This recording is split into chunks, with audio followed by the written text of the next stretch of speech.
السلام علیکم ورحمۃ اللہ وبرکاتہ۔ کیسے ہیں تمام دوست؟ خیریت سے ہیں؟ اچھا یار، آج ایک واقعہ ذہن میں آیا ہے۔ کافی ٹائم پہلے ہم نے کہیں سنا تھا یا پڑھا تھا۔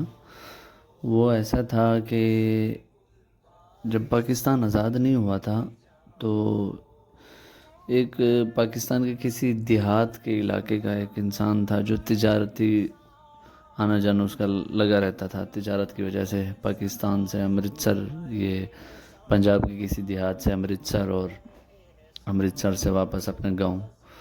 تو جب آزادی کی تحریکیں چلی، دنگے فساد ہوئے، تو وہ بیچارہ وہاں پھنس گیا۔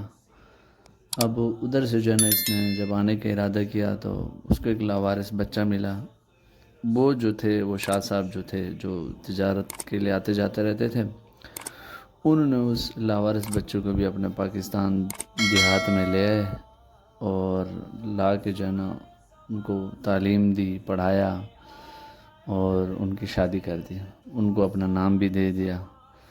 تو وہ جو ہے نا، جب تعلیم دی، اس کی شادی کر دی، تو نوکری شوکری بھی، چھوٹا موٹا کاروبار ان کو شروع کر دیا۔ اب وہ ان کا کاروبار اتنا وسیع ہوتا گیا کہ ان کو اپنے دیہات سے نا کراچی شفٹ ہونا پڑا۔ اب وہ کراچی گئے، وہاں پہ ان کا کاروبار ماشاءاللہ اور چل نکلا۔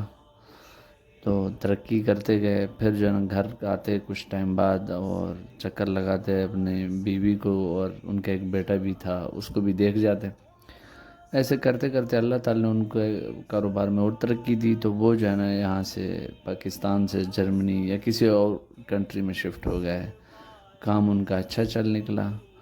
اس کے بعد جو ہے نا جب واپس آئے پاکستان، تو کیونکہ منی آرڈر پہ پیسے بھی بھیجتے تھے گھر پہ، جب کراچی آئے تو انہوں نے دیکھا کہ یار وہ جو میری گاؤں والی بیوی ہے وہ تو اس ماحول میں سیٹل نہیں ہو سکے گی، کیونکہ وہ دیہات کے رہنے والے۔ تو انہوں نے ایک اور شادی کراچی میں کر لی۔ کام کیا، کام میں جو ہے نا ماشاءاللہ اور بڑھتا گیا کام۔ پہلے تو کچھ ٹائم تک وہ جو گاؤں والی بیوی بچہ تھا اس کو منی آرڈر کے تھرو پیسے ملتے تھے، تو کچھ ٹائم بعد وہ بھی جانا بند ہو گئے۔ انہوں نے یہ سوچ لیا کہ کہیں مر گئے ہوں گے، کیونکہ کوئی رابطہ نہیں تھا، کچھ بھی نہیں تھا۔ تو اس کے بعد انہوں نے کیا کیا کہ جب واپس آئے کچھ ٹائم بعد پاکستان کراچی، تو اس بیوی سے کہا، اس سے کچھ بچے بھی تھے، 2-3 بچے بھی ہو گئے تھے، اس سے کہا کہ میں اب سوچ رہا ہوں کہ جی میں کام چھوڑ دوں، ریٹائرمنٹ لے لوں، آپ لوگوں کے ساتھ ٹائم گزاروں۔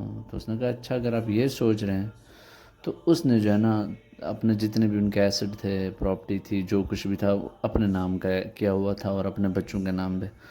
جب انہوں نے ایسا ارادہ کیا، وہ وہاں سے چھوڑ چھاڑ کے آ گئے، اور جب آئے تو اس نے، جو ان کی دوسری بیوی تھی، اس نے عدالت سے خلا لے لیا اور ان کو چلتا کیا۔ جی اب بیچارے روڈ پہ آ گئے، ان کے پاس نہ پیسے نہ کچھ۔ پھر ان کی جیب میں اتنے پیسے تھے کہ یہ وہاں کراچی سے ٹرین پکڑ کے اپنے آبائی گاؤں آئے۔ جب آئے تو دروازے پہ دستک دی، اور بیوی نے دیکھا کہ جی میری، وہ جو پہلی بیوی تھی ان کی گاؤں والی، اس نے کہا جی میری منتیں مرادیں پوری ہو گئی، میں تو دعائیں مانگتی تھی آپ کے، مجھے یقین تھا کہ آپ زندہ ہوں گے، واپس آئیں گے، تو آپ آ گئے۔ تو مطلب اس نے اتنا ٹائم بعد بھی ان کا انتظار کیا۔ اور جو دوسری بیوی تھی، جو صرف رشتہ ہی اس نے پیسوں کے لیے بنایا تھا، اس نے ان کے ساتھ ایسا برا سلوک کیا کہ ان کو کہیں کا نہیں چھوڑا، ان کی ساری جائیداد، ایسٹ وغیرہ جو کچھ بھی تھے سب لے لیا۔ پھر وہ روئے اور اپنا دکھی ہوئے، بیوی سے خواہش کی کہ میرا بیٹا کہاں ہے، اور بیوی نے کہا کہ جی بیٹا آپ کا جو ہے وہ کراچی گیا ہوا ہے، نوکری کرتا ہے وہاں پہ، اس کو آپ کو ڈھونڈنے کے لیے بھیجا تھا، آپ تو اس کو نہیں ملے مگر نوکری مل گئی۔ اس کا کبھی نہ کبھی منی آرڈر آتا ہے، پیسے بھیجتا ہے، جیسے آپ پہلے بھیجتے تھے، کچھ ٹائم بعد بھیجتا ہے۔ تو وہی سیم کہانی پھر اسی طرح چلتی رہی۔